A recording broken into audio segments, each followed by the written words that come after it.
Nous sommes donc de retour sur le plateau de TV Finance pour cette édition du 30 novembre 2023. Merci beaucoup si vous nous rejoignez à l'instant et merci beaucoup pour votre fidélité. Et désormais, il est l'heure de retrouver en duplex Eric Seban. Bonjour Eric. Bonjour. Bonjour, merci d'être avec nous ce matin Eric. Vous êtes trader, formateur et coach. Eric, la volatilité baisse, les cours montent. Du coup, par la force des choses, on est à 16 000, quasi 200 points ce matin sur le DAX. Est-ce qu'on peut viser sereinement les 16 600 points ? C'est ce qui se profile, puisque rien ne semble pouvoir arrêter le DAX, donc on peut tout à fait imaginer que ça va se produire.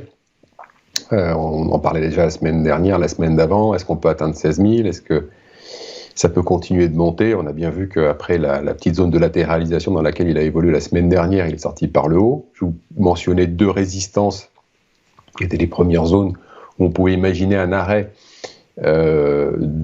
Globalement, les plus hauts de septembre dernier, 16 150, 16 250. La première, elle est passée. Le DAX est passé comme dans du beurre. C'est même pas arrêté.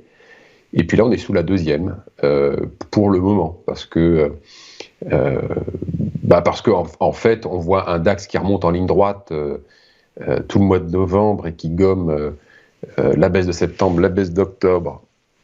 Et donc, on est sur des plus hauts de 3 mois pour le moment. C'est une hausse en ligne droite. Il n'y a pas eu de retracement. Ça qui est notable. En fait, c'est ce type de mouvement, on voit ça en intraday, par exemple, lorsque le marché est tiré pendant une certaine période. On va voir comme ça le marché qui va partir et faire une amplitude sans aucun retracement, sans aucun repli avant une nouvelle extension. Là, c'est tout droit, tout le temps. Petite pause, mais tout droit, pas de repli. Donc le marché est complètement tiré. Ou alors il y a une super euphorie, j'ai dû rater la bonne nouvelle, mais je crois que c'est pas ça le truc, c'est que le marché est vraiment bien tiré. Comme je vous le dis la semaine dernière, je ne sais pas qui tire le marché, mais il est tiré. Donc 2023 sera une année de hausse. Il est peu probable maintenant qu'on reparte fortement en arrière. Donc là, pour l'instant, c'est plus 16%. Et puis, si on va un petit peu plus haut, si on va chercher les août, parce que, comme je vous le disais aussi, si on passe 16 250, ce qu'il est possible de faire maintenant, là, cette semaine ou la semaine prochaine, au-dessus, il n'y a plus vraiment de résistance. Donc, de toute façon, comme les résistances sont toutes gommées, ça ne change pas grand-chose. Mais disons que ça pourra peut-être aller assez vite jusqu'au niveau de août, qui sont aussi les niveaux les plus hauts historiques. Et pourquoi pas un peu plus, puisque, encore une fois, rien ne semble arrêter ce tirage. Et il ne faut pas compter sur des vendeurs à découvert, il ne faut pas compter sur les prises d'initiative de vente à découvert, parce qu'il y en a quasiment pas, elles sont totalement marginales. Les vendeurs que vous trouvez en face des acheteurs aujourd'hui sont des gens qui prennent des bénéfices. Ils les prennent sur les résistances, ce qui est logique, elles sont franchies, et puis on va en trouver d'autres un peu plus haut, mais il n'y a pas de force pour arrêter la progression. Ces forces pourraient venir d'ouverture de position de vendeurs à découvert. Ça, il n'y en a pas, c'est marginal. Tout le monde est en mode achat, attente. On laisse faire.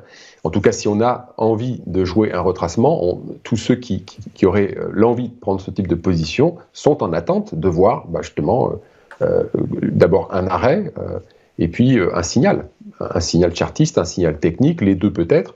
Pour l'instant, on est très très très loin d'en avoir un. Et puis en plus, après une hausse comme celle-là, pour repartir dans l'autre sens très vite, c'est quasiment impossible. Mais quand je vous disais, en mode attente de quoi ? Parce qu'on ne voit pas très bien ce qu'on pourrait attendre pour avoir le scénario dans l'autre sens. Parce que les mauvaises nouvelles n'impactent pas.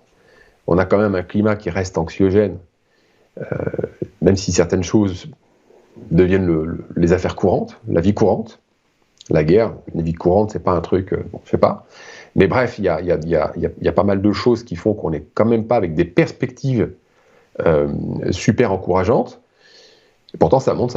Donc, ça monte parce que des initiatives de vente à découvert, donc baissières, il n'y en a pas. Le marché est tiré.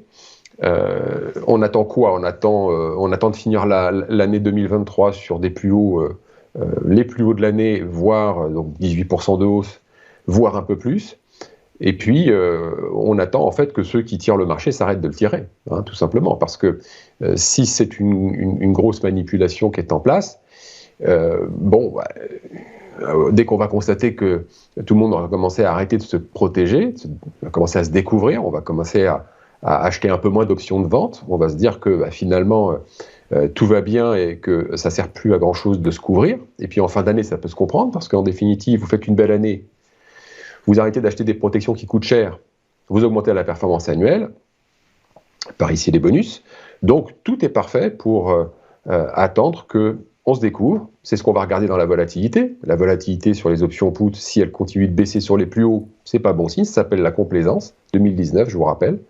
Et puis à ce moment-là, on pourrait voir en effet des grosses mains commencer à vendre le marché et à entraîner des réactions en chaîne, des contraintes techniques, des contraintes de vendre, des contraintes de lâcher, parce qu'on n'est plus protégé comme on l'a été toute l'année 2023. Bon, évidemment, ça semble un peu, ça fait un peu grosse théorie du complot tout ça, mais en même temps, c'est pas idiot. Et franchement, de toute façon, le marché peut pas continuer d'être en lévitation comme ça toute sa vie. Il va falloir qu'il retrace. Alors avec quoi ? Avec des prises de bénéfices. Quand on va être sur les plus hauts, ceux qui ont bien tiré vont commencer à prendre des bénéfices. Et puis peut-être plus si affinité. On verra. Ça, c'est ma théorie du complot. Mais j'ai vu des trucs sur les marchés tellement tordus que de toute façon, c'est tout à fait possible. Ok, très clair. Écoutez, on attend effectivement de voir ce qu'il se passera. Je vous remercie beaucoup, Eric, d'avoir été avec nous ce matin. Eric Seban, vous êtes trader, formateur et coach.